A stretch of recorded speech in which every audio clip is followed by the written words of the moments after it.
నమస్తే, welcome to పోరాటగలం TV. నేటి వార్తా విశేషాలు.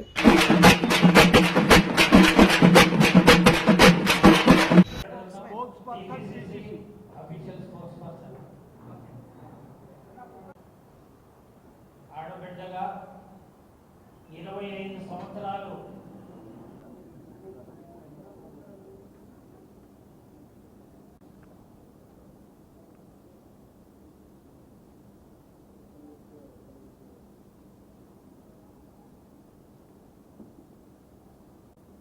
వివరంగా వెంకటరత్నం గారు మీకు అన్నీ చెప్పడం జరిగింది. కొన్ని దుష్ప్రచారాలకి ఈ సోషల్ మీడియాని దురుపయోగం చేసుకొని ఒక దుష్ప్రచారం జరుగుతూ ఉందనేది మీరందరూ కూడా గమనించారు. ఇట్స్ ఓకే, ఇదంతా సహజమే. రాజకీయాల్లో ఈ కాలం ఇవన్నీ నడుస్తూనే ఉంటాయి. వాస్తవాలు ఏమిటి అనేది మీరందరూ కూడా గ్రహించే ఉంటారు. ఇవాళ రోజు మొన్న జరిగిన పార్లమెంటు సమావేశాల్లో మీరు చూశారు. అసలు ఒక హేళనగా వాళ్ళు పార్లమెంటు ప్రొసీడింగ్స్ని తీసుకోవటం, రూలింగ్ పార్టీ వెల్లులోకి వచ్చి అరవటం, మంత్రులు సైకిల్ చేయటం, వాళ్ళు నిలబడటం, మేము కూర్చొని ఉన్నాము, సరే వాళ్ళు అరిసేది అరవని, మనమైతే వాళ్ళ హౌస్ అడ్జర్న్ కాకూడదు అని చెప్పి కోరిన వాళ్ళమి. అయినా కూడా రూలింగ్ పార్టీనే గెంతులేస్తూ అరుపులు అరుస్తూ అసలు చర్చ లేకుండా వాళ్ళు కేవలం ఖండబలంతో బిల్స్ని పాస్ చేసుకుంటూ ఈ విధంగా దేశంలో ఉన్న ప్రతి సంస్థని కూడా వాళ్ళు అంచెలంచెలుగా తరిగించేసి వాళ్ళు సృష్టించే వాతావరణం మీరందరూ గ్రహించే ఉంటారు. 1 నేషన్ 1 ఓట్ 1 బిల్ అని చెప్పి తీసుకొస్తున్నారు. అయ్యా, నాకు తెలియక అడుగుతున్నాను. వెస్ట్ బెంగాల్ లాంటి రాష్ట్రంలో 8 ఫేజులు ఎలక్షన్లు పెట్టారు. 8 ఫేజులు కనీవినీ రూపంలో.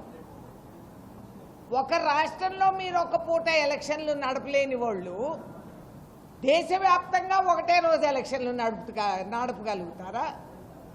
ఇవన్నీ చెప్పే కథలు మంత్రాలు చదువుతూ ప్రజల్ని మభ్యపెట్టే విధానాలు తప్పితే పూర్తిగా కోల్పోయారు అన్ని విధాలుగా అనేది నైతిక విలువలు లేని ఈ ప్రభుత్వం కేవలం ధనబలం కండబలంతో ఈ దుష్ప్రచారం గోబెల్స్ చెప్తూ ప్రజల్ని ఇంతవరకు మభ్యపెట్టారు. రాహుల్ గాంధీ పైన మొట్టమొదటిసారి అసలు ఒక లీడర్ ఆఫ్ ఆపోజిషన్ పైన అటువంటి ఆరోపణలు వేసి ఆయన అక్కడ దగ్గరికి పోకపోయినా కూడా ఆయనే ఏదో చేశారని చెప్పి కథలు చెప్పి ఈ విధంగా వాళ్ళు చేస్తూ ఉండే ఈ దుష్ప్రచారాన్ని నేను తీవ్రంగా ఖండిస్తున్నా. బలం లేని వాళ్ళు, నిజం వినలేని సాహసం లేని వాళ్ళు, అది ఆ ఓర్పు సహనం లేని వాళ్ళు పార్లమెంటులోకి వచ్చేదెందుకు, వాళ్ళు చెప్పేదెందుకు? మనం ఈసారి అసలు మొట్టమొదటిసారిగా నేను మన్మోహన్ సింగ్ గారు పోయిన తర్వాత ఇక్కడికి రావటం, మనమందరం కూడా ఆయనని గుర్తు తెచ్చుకుంటూ ఒక్క నిమిషం మనం సంతాప ఇదిగా మనం ఉండాలి. మీరందరూ పాత్రికేయులు కూడా అటువంటి నాయకులు ఏదైతే మహాత్మా గాంధీ ప్రతి మతంలో మనకి నేర్పించిన ఆదర్శ పురుషుడిగా ఉన్న వ్యక్తి, సౌమ్యత, ఆయనకున్న తెలివి, ఆయనకున్న క్వాలిఫికేషన్స్ అవన్నీ కూడా మనం గుర్తు తెచ్చుకుంటే ఈ పరిపాలన ప్రభుత్వం దొంగ సర్టిఫికెట్లు తెచ్చుకొని పార్లమెంట్లోకి వచ్చి ఆయన్నే అన్ని మాటలు అన్న వాళ్ళు ఇవాళ యావత్ ప్రపంచం కదిలి వచ్చి మన్మోహన్ సింగ్ గారి మంచితనాన్ని మెచ్చుకుంటూ, కేవలం మంచితనమే కాదు ఆయన దేశానికి తీసుకొచ్చిన ఆర్థిక విధానాలు, అదేవిధంగా ఆయన ఏర్పాటు చేసిన న్యూక్లియర్ ట్రీటీ ఇవాళ భారతదేశాన్ని యావత్ ప్రపంచంలో ఈ కదిలే రాజకీయాల్లో భారతదేశం ప్రతిష్టంగా నిలబడగలుగుతున్నామంటే it is only because of the policies ఆ రోజులు మన్మోహన్ సింగ్ గారు దేశ ప్రధానమంత్రిగా తీసుకున్నారు.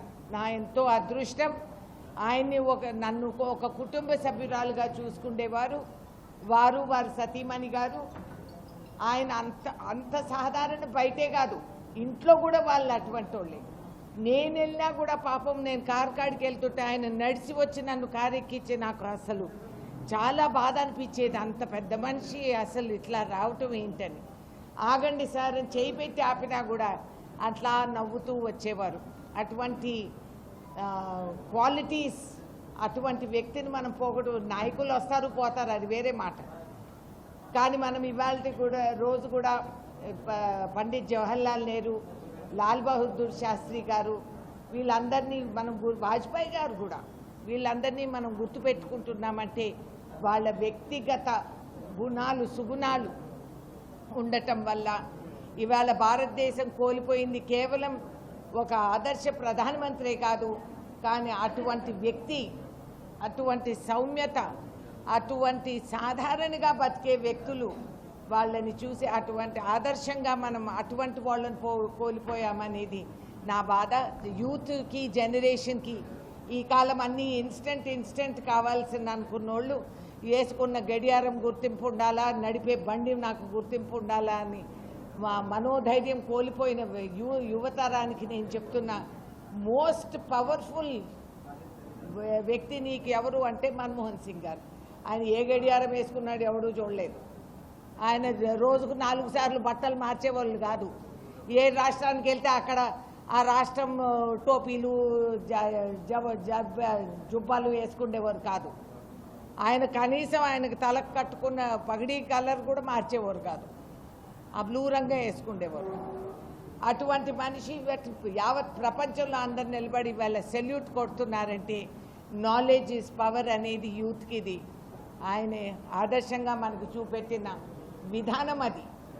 So we should learn. Manmohan Singh గారు పోయినందుకు మిమ్మల్ని అందరినీ కూడా రిక్వెస్ట్ చేస్తున్నాను, జస్ట్ 1 minute ఆయనకి సంతాపం విధానంగా మనం నిలబడి సైలెన్స్ అబ్జర్వ్ చేయాలి. విధానంగా మీకు తెలుసు, గత కొద్ది రోజులుగా రాష్ట్రంలో జరుగుతున్న కొన్ని సందర్భాలుగా మా పైన వేసిన అబండాలు, ఆరోపణలు, ఇవాళ రాష్ట్ర ముఖ్యమంత్రి గారు రేవంత్ రెడ్డి గారు సింగపూర్ నుంచి ఎన్నో రూపాయలు వర్త్ మనకి తీసుకొచ్చి ఈ పార్ట్నర్షిప్ పెట్టారు.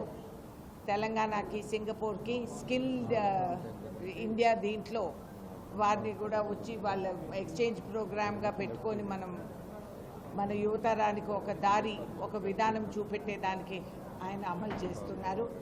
ఈ విధంగా నిద్రాహారాలు మానేసి రేవంత్ రెడ్డి గారు రాష్ట్ర వ్యాప్తంగానే కాదు భారతదేశ వ్యాప్తంగా ఆయన పర్యటనలు చేస్తూ ఆయన ఈ రాష్ట్ర ప్రగతి కోసం చేస్తూ ఉండే పోరాటం చూసి ఓర్వలేక, ఇందాక కొరి వెంకటరత్నం గారు చెప్పినట్లు కొంతమంది ఈ నిజం చేదుగా ఉంది కాబట్టి ఏవేవో మాట్లాడేస్తూ ఉంటారు. నేను ఎప్పుడూ చెప్తూ ఉంటా, ఇట్లా మాటలకి GST లేదు కాబట్టి వాళ్ళు ఇట్లాగే చెప్తారు. చెల్లెలు ఇప్పుడే జైలు నుంచి బయటకు వచ్చింది, మరి వాళ్ళ ఫ్యామిలీలో ఆ కటార్ మే హే కృపయా థోడీ దేర్ ఇంతజార్ కీజియే అన్నట్టు వాళ్ళందరూ లైన్లోనే ఉన్నారు. వరుసగా వాళ్ళు చేసిన వాటికే మేమేమి వాళ్ళపైన అబండాలు వేయనక్కర్లేదు, అనవసరం టైం వేస్ట్, మాకు అంత టైం కూడా లేదు. మేము కేవలం రాష్ట్ర ప్రగతి గురించి మేము తాపత్రయపడుతున్నాము.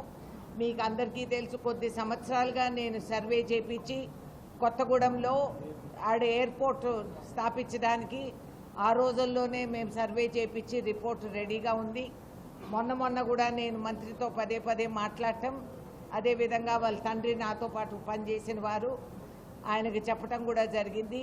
ఆయన వెంటనే అంగీకరించడం, రాబోయే 23వ తేదీన కేంద్రం టీం ఆ ఎయిర్పోర్ట్ ఏరియాని సర్వే చేయడానికి మళ్ళీ కూడా, ఎందుకంటే కొంచెం టైం గడిచింది మధ్యలో, ఆ ల్యాండ్ అలాగే ఉందా లేదా అనేది పరిశీలించడానికి వాళ్ళందరం రావటం కూడా జరుగుతుంది.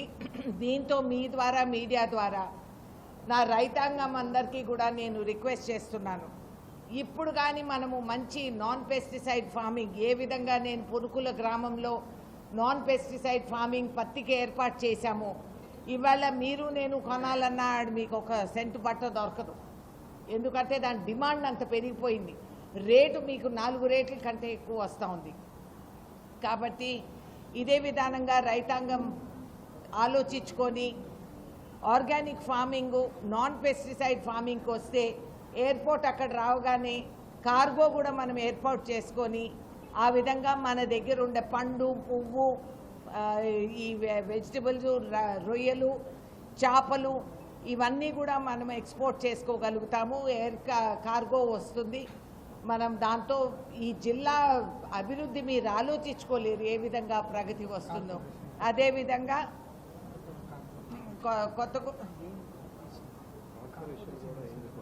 కొత్తగూడెం కార్పొరేషన్ అవ్వటంలో కూడా కాంగ్రెస్ ముఖ్య పాత్ర వహించిందనేది మీకు అందరికీ కూడా తెలుసు. అదేవిధంగా ఇప్పుడు మనకి ఈ ఫోకస్ మనం ఇక్కడికి తీసుకొస్తే స్థానికంగా ఉన్న ఇర్రేడియేషన్ సెంటర్ నేనైతే గతంలో తీసుకొచ్చి 8 కోట్లు డైరెక్ట్ గ్రాంట్ నేను కేటాయించింది. అది కేసీఆర్ టైంలో అదంతా గుటకా స్వాహా అని అయిపోయింది. ఆ మాత్రం ఏమాత్రం మనకి మిగల్లేదు. అదేవిధంగా కొత్తగూడెంలో megawatt 800 megawatt plant 8th stage మీకు అందరికీ తెలుసు. కేటీపీఎస్ని నేను 2nd, 3rd, 4th, 5th పెంచుకుంటూ వచ్చాను. అదేవిధంగా స్పాంజ్ ఐరన్ ప్లాంట్ అక్కడ మూత వేయాలని డిస్ఇన్వెస్ట్మెంట్ బాస్కెట్లో వేస్తే ట్రేడ్ యూనియన్ వాళ్ళందరినీ తీసుకెళ్ళి జలీల్ గారు ఎక్కడున్నారు ఏడి నిలబడండి సార్, మీరే చేసింది ఇదంతా. జలీల్ గారు అందరు ట్రేడ్ యూనియన్స్ని కూర్చోబెట్టి నన్ను గైడ్ చేసి ఆ రోజు మనం స్పాంజ్ ఐరన్ని డిస్ఇన్వెస్ట్మెంట్ అవ్వకుండా ప్రాఫిట్లోకి తీసుకొచ్చి కేంద్రానికి మనం ఎన్ని కోట్లు ఇచ్చాం సార్? 120 crores సంపాదించి రెడ్లో ఉన్న ప్లాంట్ మైనస్లో ఉన్న ప్లాంట్ని కూర్చోబెట్టి మాట్లాడిచ్చి డబ్బులు సంపాదించి కేంద్రానికి ఇచ్చి నేషనల్ మినరల్ డెవలప్మెంట్ కార్పొరేషన్లోకి అది కలపటం, ఉద్యోగాలు సృష్టించటం. వీళ్ళు చెప్పే కబుర్లు కాదు, చేసి చూపించిన వాళ్ళం కాబట్టి మేము చెప్పగలుగుతాం ఇంత ధీమాతో. We have done it. అదేవిధంగా కోల్ లింకేజ్ మాకు కావాల్సింది 10,000 మెట్రిక్ టన్స్ పర్ డే. ఆ రోజుల్లో మన బొగ్గు ఇక్కడి నుంచి తీసుకెళ్ళి గుజరాత్కి ఇచ్చేవాళ్ళు. కేంద్రంలో అడ్డం పడి గుజరాత్ బార్డర్ రాష్ట్రం కాబట్టి బయట నుంచి వాళ్ళకి తెచ్చుకునేదానికి చౌకగా ఉంటుంది, మాకు ఇక్కడ ఇబ్బంది అవుతుంది మా ఓన్ డెవలప్మెంట్కి అని చెప్పి ఆపి మన కోల్ మనం ఉపయోగించుకొని అప్పుడు కేటీపీఎస్ స్టేజెస్ మనం డెవలప్ చేసుకోగలిగాం. అదేవిధంగా ఎన్వైరన్మెంటల్ క్లియరెన్స్ ఒకటి కేంద్రం నుంచి రావాలి. మరి ఇక్కడ సంకలు కొట్టుకుంటా తిరిగే బీజేపీ బీఆర్ఎస్ కేంద్రంలో ఎందుకు చెప్పరయ్యా? నాకు అర్థం కాదు. అంత మాటలు చెప్పి కబుర్లు చెప్పేవాళ్ళు ఇంతవరకు పూసంత ఒక పని రాష్ట్ర ప్రగతికి తీసుకురారు కూడా. ఎలక్షన్ వరకు అలాగే ఆపి అప్పుడు మీకు క్యారెట్లు లాలీపాప్లు చూపిస్తూ ఉంటారు. ఇది నేను టేకప్ చేస్తున్నాను. మాకు ఒక 60 to 80 acres ల్యాండ్ కూడా కావాలి అక్కడ. ఫ్లై యాష్ ఏదైతే ఉందో ఆ రోజుల్లో కూడా మేనేజ్మెంట్తో మాట్లాడి ఈ ఎగిరే బూడిది అక్కడ బ్రిక్స్గా వాడి గవర్నమెంట్ షుడ్ యూజ్ ఆ fly ash bricks government buildings కట్టడానికి దాన్నే ఉపయోగించుకోవాలని చెప్పి ఆ రోజుల్లో నేను సలహా ఇవ్వటం కూడా జరిగింది. ఇదంతా కూడా గాల్లో ఎగిరితే మనకు పొల్యూషన్ పెరుగుతుంది కాబట్టి వాళ్ళంత భూమి కేటాయిస్తే దాంట్లో మనము ఒక పాండ్, యాష్ పాండ్ అనేది ఏర్పాటు చేయొచ్చు. మరి ఇంకొకటి ఈ యాష్ని నేను దాని న్యూట్రిషన్ వాల్యూ ఏమిటి అనేది కూడా చూపెట్టా. దాంట్లో చాలా పౌష్టికత మిగులుతుంది బూడిద అయినా కూడా. మన ఊర్లలో కూడా మనం చేసేవాళ్ళం, ఇళ్లల్లో కట్లపోయి ఉన్నప్పుడు ఆ బూడిదంతా చెట్లకేసుకుండే వాళ్ళమి. సో అదేవిధంగా ఈ బూడిదలో చాలా న్యూట్రిషన్ ఇంకా మిగులుతుంది. దీన్ని అగ్రికల్చరల్ పర్పసెస్ కూడా వాడుకోవచ్చు అని చెప్పి ఢిల్లీలో ఐకార్ అనేది ఉంది. ఆ సెంటర్ నుంచి వాళ్ళు కూడా సర్టిఫై చేసేటట్టు అక్కడ నా ప్రయత్నాలు జరుగుతూ ఉన్నాయి. ఈ విధంగా ఇన్ని ప్రయత్నాలు మేము రాష్ట్ర ప్రగతి కోసం మేము చేస్తూ ఉంటే సంవత్సరం అవ్వకముందే వీళ్ళు దుష్ప్రచారాలు గోబల్స్ ఇది పాటించి అలవాటు చొప్పున రైతు భరోసా చెప్పే కేటీఆర్కి, నాన్న నీకు ప్రజా భరోసా లేదురా, మీకు అది కోల్పోయారు కాబట్టే మీరు ఇంట్లో ఉన్నారు. నువ్వు మా మీద ఎన్ని చెప్పినా ప్రజా భరోసా సీఎం గారికి ఉంది కాబట్టి దయచేసి ఇది మానేసి మీరు కూడా చేతులు కలిపి పని చేసుకుంటూ వస్తే మీద అభిప్రాయం ఏమైనా కాస్త మారచ్చు. అంతేగాని ఈ విధంగా రోజు నిద్రలేసిన కాడ నుంచి కృష్ణారామ సుప్రభాతం చెప్పుకోకుండా ఈ సొల్లు కబుర్లు చెప్తూ తిరుగుతూ వచ్చారంటే శాశ్వతంగా ముగిసిపోతుంది బీఆర్ఎస్. లేదా బీజేపీ సంఖలో గుప్తంగా కూర్చున్నారు, ఇప్పుడు బహిరంగంగా బయటకు వస్తారు. చేతులు కలుపుకొని వీళ్ళిద్దరూ మిగిలింది కాస్త నాశనం చేయడానికి తప్పితే ఇంకా దేనికి పూనుకోరు. It is very unfortunate. ఇవాళ పార్లమెంటు సమావేశాలు ఢిల్లీ అయ్యా ఎలక్షన్ అని స్పెల్లింగ్ ముగించకముందే ఈడీని ఇంటికాడికి వస్తాడు. ప్రతి రాష్ట్రంలో జరగబోయే ఎలక్షన్లప్పుడు ఈడీలు వస్తారు. జరుగుతూ ఉన్న ఎలక్షన్ మధ్యలో సీఎంలను అరెస్ట్ చేస్తారు. చాలా విచిత్రమైన ప్రజాస్వామ్యం. పైగా కాన్స్టిట్యూషన్ అంటారు. రాజ్యాంగాన్ని ఎక్కిరించే విధానంగా వీళ్ళు ప్రవర్తిస్తూ అసలు రాజ్యాంగ స్పెల్లింగ్ ఏంటి? ఆర్ఎస్ఎస్ వాళ్ళు రాజ్యాంగంలో ఎక్కడున్నారు? వాళ్ళు తీసుకునే ప్రమాణ స్వీకారం. ఇప్పుడు మంత్రులు ఉన్నారు క్యాబినెట్లో, మీకు తేడా తెలుసా? భారతదేశానికి మేము మంత్రిగా, నేను చేశాను కేంద్ర మంత్రిగా, నేను నిలబడి నా ప్రమాణం నేను చదివినప్పుడు గవర్నరు రాష్ట్రపతులు మాకు చదివిస్తారు. మేము చదివినప్పుడు ఈ దేశ రాజ్యాంగానికి కట్టుబడిగా ఉంటామని చెప్పి మేము ఒక ప్రమాణం చేస్తాం. కానీ ఆర్ఎస్ఎస్ వాళ్ళు ప్రమాణం వేరుగా ఉంటుంది. వాళ్ళ ఆర్గనైజేషన్లో ఉండే ప్రమాణమే వేరు. వాళ్ళు నేను నా మతానికే నేను లాయల్గా ఉంటానని చెప్తారు. కాబట్టి ఒక మంత్రి కేంద్రంలో వచ్చి కూర్చుంటే ఏ ప్రమాణానికి వాళ్ళు కట్టుబడిగా ఉన్నారనేది మీరు సవాల్ చేయాలి మీడియా వాళ్ళు. ఇవాళ మీడియా అంటే లెక్కలేదు, జ్యుడిషియరీ అంటే తొక్కి పారేశారు. ఈడీలు, పీడీలు, సీడీలు ఇవే నడుపుతున్నాయి రాజకీయాలు. పార్లమెంటుని అనగతొక్కాలనేది ప్రయత్నిస్తున్నారు. రాహుల్ గాంధీ గారు కంఠమెత్తినప్పుడల్లా ఆయన పైన ఏదో ఒక అభాండం వేసి ఆయన్ని ఇది చేయడానికి ట్రై చేస్తూ ఉంటారు. కానీ ఇంకా భారతదేశంలో ప్రజాస్వామ్యం బతికే ఉంది అనేది మేము గర్విస్తున్నాము. మనలాంటి వాళ్ళు చాలామంది ఇంకా నిలబడి ఉన్నారు. వీళ్ళు ఎంత మమ్మల్ని రాగీరితే అంత మొండిగా మేము నిలబడి ఉంటాము. ఈ దేశాన్ని, ఈ ప్రజల్ని, ఈ రాజ్యాంగాన్ని కాపాడుకునేది మా ధర్మం, మా కర్తవ్యం, మా మతంగా భావించి మేము పనిచేసుకుంటూ పోతాము. దేశభక్తులుగా మేము ఉన్నాము. అదే మీ అందరికీ కూడా తెలవపరచడానికి మీరందరూ కలిసికట్టుగా పనిచేయండి. కొన్ని అవకతవకలు జరుగుతూ ఉన్నాయి, కాదంటం లేదు. పై స్థాయిలో కాదు, తెలియక కొంతమంది కింద ఇచ్చే ఇన్ఫర్మేషన్లు తప్పిస్తూ ఉంటారు. ఇవన్నీ సహజం, జరుగుతూ ఉంటాయి. భవిష్యత్తులో you will see Telangana will be number 1 state in the whole country. ఇది మోడల్ రాష్ట్రంగా మనం సరిదిద్దుకున్నాం. Any questions?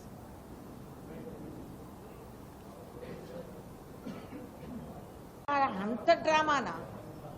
ఆయన అన్న వాస్తవం. పైగా ఏమన్నారు? కాంగ్రెస్ పార్టీ ఎడిట్ చేసి మేము ఫిల్ము.